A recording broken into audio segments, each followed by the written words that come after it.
Hey everyone, Rob here, aka Synthetic Blinker Fluid. I've had that screen name for probably better part of 20 years, I think. Yeah, it's been about 20 years. I've had that since I was in college. I want to welcome you to my channel, and usually I show video game stuff and other random videos, but my main passion is cars, and I've been wanting to do some car videos for quite a long time. So today I'm going to kind of go over my newest car, which is a 1991 A2 or Mark II Jetta GL, and kind of just show you what I got myself into, because that's, you know, hey, what we do as car guys. So let's take a look. So here it is. This is a 1991 Volkswagen Jetta GL. This belonged to my friend Rick. He's a good friend of mine from college. He's always been into Mark IIs for as long as I know, Volkswagens for a very long time in general.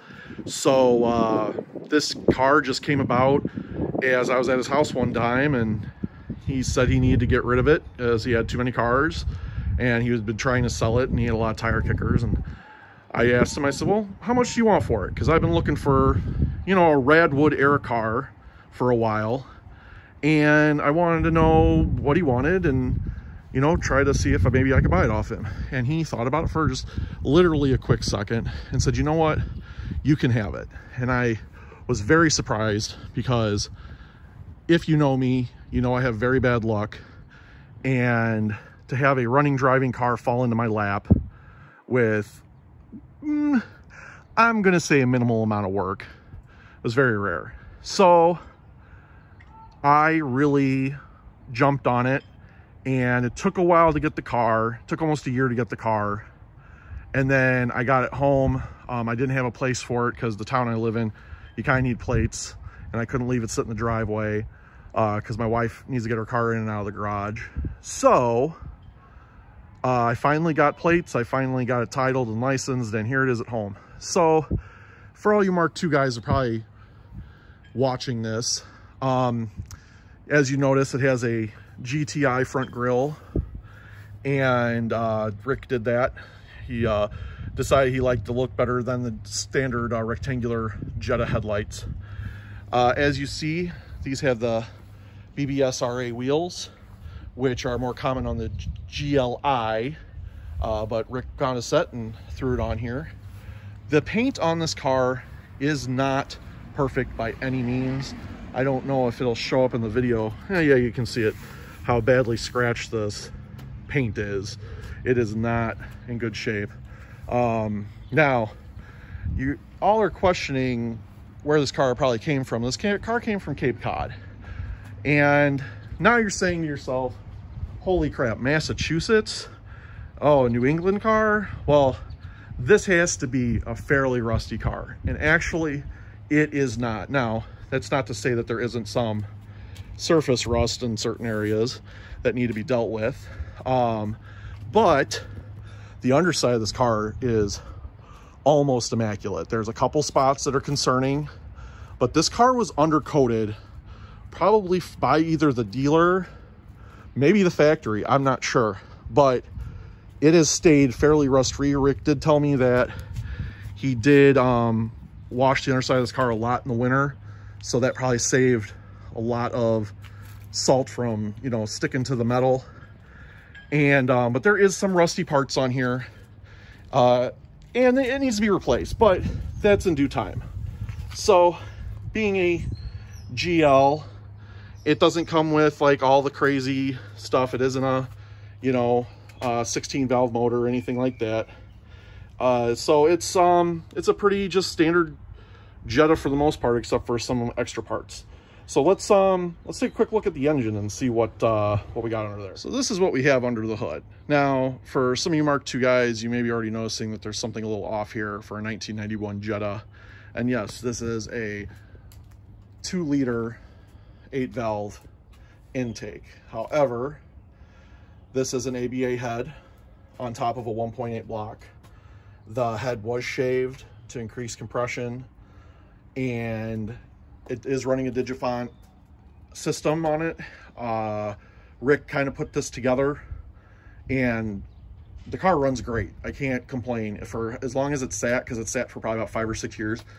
Rick started up from time to time, and since I've had it home, I've been kind of driving around everywhere I go, and it is a peppy little car. Now, it's not fast by any means, but it scoots. Now, I've already done some work on it in order to get it home from where I had it at my friend's house.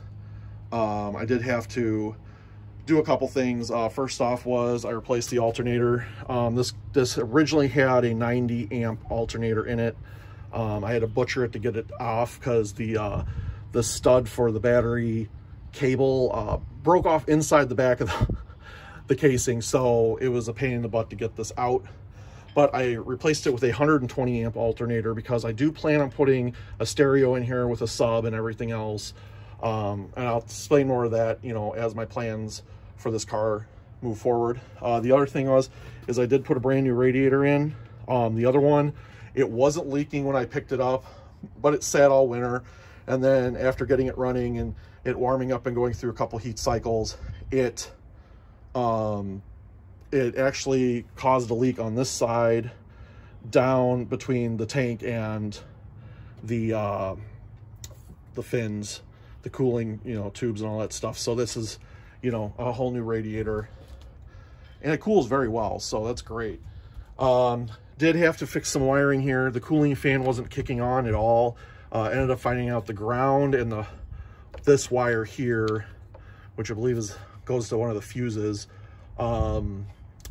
they had corroded and broke off, so it was getting no power or ground at all, which also the ground is working for the Chinese HIDs that are currently in this that I will be replacing back to halogens at some point, because the headlights weren't coming on at all. Once I replaced that ground, they were back on. So speaking of the headlights are not in good shape anymore. The driving lights, they're actually delaminating on the inside, and they have like no reflective properties. When you turn the brights on, like they barely shoot a couple feet. I do have condensation over in this headlight. As you see there, it looks like, oh boy, is that water? Oh yeah, there's some water in there. Awesome. So yeah, guess what needs to get replaced? I'm going to get a new set of headlights. I found some on eBay that are coming from Bulgaria. Get the full set, the driving lights and the headlights. So that should be, you know, hopefully a thing soon. The other thing I'm going to do is the fog lights. They look like total crap. So eventually I'm going to get that taken care of. So let's move on to the interior. So let's go take a look at the interior here. As we see, this is a blue interior on the blue car, which is very, very much an 80s and early 90s thing, which is why I like this car. You don't see color combinations like this anymore. All interiors are tan, black, gray, and that's pretty much it. Maybe some browns, but you never see blue anymore. So, you know, this is a fun interior for, you know, an early 90s car. The door sills are actually in really good shape. As you see, they're missing the speaker covers down below, so I'm gonna have to acquire a set of those. And because I am planning, like I said, I'm planning on putting a stereo system in at some point, so we'll see what happens. I am missing these little panels right here, so that's something I've got to look for both sides, and you know, get that taken care of. So let's get on in here. Okay, so as we see, the car has over 277,000 miles on it, and by what Rick said, that is actually what is on the engine block. So he said he's never done any work on the bottom end, he only did the top end, and I'm actually very impressed for as well as this car runs. You would never know. You would never know this thing has almost 300,000 on it. So, awesome. As we see, typical Mark II dashboard cracked in several places. I missed out on a blue dashboard in a junkyard car. It was too far away and there was nobody who could get it for me, and I'm kind of pissed. I hope I can find another blue dashboard. I would love to replace this one. And I don't want to put a carpet cover on it. I don't like those carpet covers. A lot of people do, you know, not my cup of tea. So, you know, we'll see what happens. Now, there are speakers up in the front corners.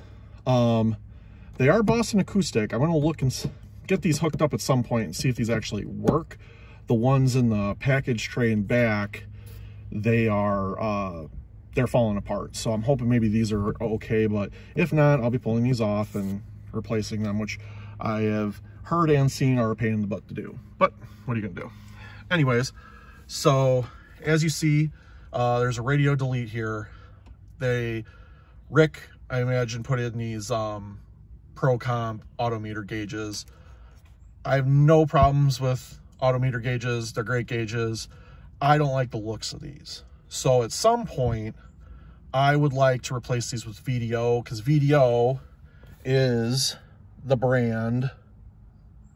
There we go. Focus. There we go. Is the brand that the original gauges were. Oh, my hand caused that. Well, that's great. Great, Rob. Anyways, so at some point I'm going to replace these with VDO gauges, and I may do a third gauge. I haven't decided on what exactly I'm doing. I was talking to Rick about, because this is an oil temperature gauge, and Rick said, well, the deal is, because I was going to put an oil pressure gauge instead, and he said, well, the deal is you're going to see an issue when the oil temperature goes up before the oil pressure gives you an issue. And so he knows his stuff. He's been a machinist for decades. He knows engines better probably than anybody I know. So I will trust him totally with that. And so I'm leaving this in here. So I don't know what I'm doing yet for a third gauge. I may actually do a water temp gauge, because I don't love when gauges don't have numbers. You know, it's like, what is the actual temperature? So I may put an actual water temp gauge in, and we'll see. This does have a HAL meter, air fuel ratio meter here, digital meter. It's kind of fun to watch. It dances all around. Eventually it stabilizes, and you know what you're running, either rich or lean or right in the middle. But it's nice to have that. Now, this used to be an AC car, and Rick had converted it back to, well, I shouldn't say back to, he converted it to just a non-AC car. If I end up having to get a new dashboard, which I hope I can find, I may turn this back into an AC car. I'm getting to be close to 40 now. I'm not loving the heat anymore, and I do want to drive this car through the summer. So we'll see. This year it won't happen, but maybe in another year or so. Center console, well, this isn't even really mounted to anything. I do want to get a different one. Rick had told me, I don't know everything about, you know, the Mark IIs, but apparently this is a knee bar car, as he said, and the knee bar is no longer in here. So I'm going to try to look for a different center console. It does have the cutout for a radio. I'm going to put a more period correct radio in here, probably a cassette deck or early CD player. I do have a cassette deck already, and I'm going to decide what I'm going to do in the end, but that's just for something for the future. I do have some Ozium. This car, unfortunately, did get invited. Mice got inside of it, infested by mice, and it wasn't too terrible. It doesn't smell like mouse piss. It just smells like mouse nest. And so some Ozium. I've been recommended this more than once about using this to get rid of smells. It'll take a little while, but I've got 2 of them in here. So hopefully they will, you know, take care of the stench. As for the back seat, it's in really good condition. The armrest back there is not connected. I have to take care of that. The rear deck, there's some speakers in it, but like I said there, well, you can see that one over there is a little broken. So yeah. And then the other thing out of a GLI, this has the Recaro seats in it, the front seats. So that's really nice. I really like these seats. They're very comfortable. I was kind of worried about it because every time I see a factory car with technically racing brand seats, I never fit very well in them because I'm a bigger guy. And so these, I was very surprised to see how comfortable it is. Rick is a pretty big guy too. So if he had no problem driving us around, I figured, you know, I won't either. So, all right, well, let's go take a look at the trunk right quick. All right, let's take a quick look at the trunk. For you Mark II guys, this is nothing special, but it's got actually a nice deep trunk for such a small car. Lots of floor mats. I have 2 sets of floor mats in here for the car. Probably none are correct, but we'll see. I'll pull them out, clean them up, see what I got. Luckily, I did not buy brake cables because this car does need parking brake cables for both rear calipers. And I was pulling up the floor mats, and there's 2 brand new parking brake cables back here. There is a plywood floor in here. I tried to lift it up before I started filming, but it's stuck on the corners. So I'll try to get that up later. Not a big deal right now. And a fire extinguisher. If you have a car that's over, I'm gonna say 15, 20 years old, you should probably keep a fire extinguisher, especially if it's a car you like, a car that you're using as a collectible. I've been in the classic car industry for many, many years, and that's one of the most horrible things that have happen is your car catches on fire due to an oil leak or a gas leak or something along those lines, and you could potentially stop it by just having a fire extinguisher in your car. By the time the fire department arrives, your investment or your favorite car, it's going to be burnt to the ground by the time the fire department arrives. So you may be able to potentially stop it with a fire extinguisher, so always keep one in your car. I will be mounting this somewhere, don't know yet, but I'll figure that out. A couple other things aside from the trunk that, you know, I didn't point out yet. The exhaust. This is a 2.5-inch Tectonic stainless steel exhaust with a Borla muffler. I cannot talk today. A Borla muffler, and it's got a nice deep throaty sound. I really like it. I'm not going to start it up right now. It kind of may be a little too obnoxious for the neighbors, so I have a lot of elderly neighbors around me, and I've been starting this car up and driving it everywhere in the last couple days, so I just don't want to annoy the hell out of them. But it has a nice little throaty sound. Maybe I'll do that startup on another video. Another thing that we have going on with the car, this car does have a lowered suspension. Rick told me what it was. I don't remember what it is. And so it does have a drop on it. It has a nice little stance. I like it with the RA wheels, these fat little tires, all that fun stuff. Now, the thing that sucks is I am going to have to get a new set of tires. These Dunlops, even though they have a significant amount of tread left on them, they are dry rotted from sitting and pretty bad. I'm actually going to show you the tire up front here, and you're going to see this. You see that crack? All the cracks. Yeah, that's how bad these are. I have been driving it around close to home, just around town. I don't get up probably over 40 miles an hour. So, you know, I'm not too worried about it at the moment, but I am going to have to get new tires. So right now, that's probably one of the next things I will be purchasing for this car. Luckily, there are websites like Simple Tire and Tire Buyer that have a plethora of tire options. I want to put the same size back on here, which are 205 50 R15s. There unfortunately is not that many. Most of them are racing tires, but there are a few all seasons, high performance tires, stuff like that. So I'm looking at what I have for options, and hopefully I'll have a set soon.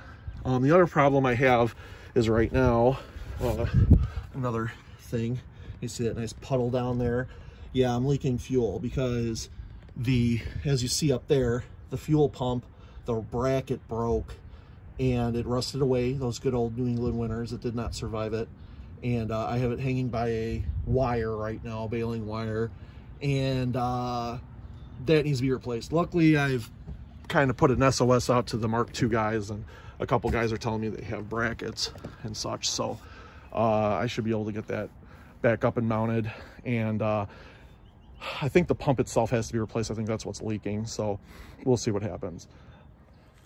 So hopefully you enjoyed the walk around of my Mark II Jetta. There are little finicky things that need to be done with this car. Like I said, tires, brakes, the radio, the doors. I didn't really actually go over that. The driver's side door opens from inside now. The passenger side only opens from the inside, and the 2 rear doors don't even open. I know door handles are an issue on these, so I'm not really too worried about it. It seems like people have these problems all the time with R2s. Just, you know, the trim needs to be cleaned up. The trim's turned to gray from black. I'd like to get that taken care of. Headlights, fog lights. But it runs and drives great, so I can't complain. If you're interested in the build going forward, please subscribe to my channel. The button's down there somewhere. I don't know where it is, but it's, you know, around there. And hopefully I'll be able to pop out some more videos here soon. Money's a little tight right now, so I may not be able to throw a lot at the car, but I'm trying to do little here's and there's that I can do. Having those brake cables that will help me save some money and get the work done. This car does actually have a disc brake rear conversion from a GLI, so I do have discs all around. What else is going on with this car? That's pretty much it. So, like I said, if you're interested in this going forward, please subscribe. I do post a lot on my Instagram account. It is synthetic blinker fluid, just as it is here. I will put a link down below in the description, and hopefully you can come visit me there and keep an eye on what I'm doing with the car before I post any videos. And I also travel all around the country with my truck, Big Red. It's a 2008 GMC Sierra 2500 HD. I pull campers for a living, so I see a lot of our beautiful country here. And you can also see some of my crappy art. A lot of people say it's good, but I'm my worst critic. Anyway, so if you're interested, hit me up on Instagram, subscribe down below. Hope you guys are having a good day, and I'll catch you later.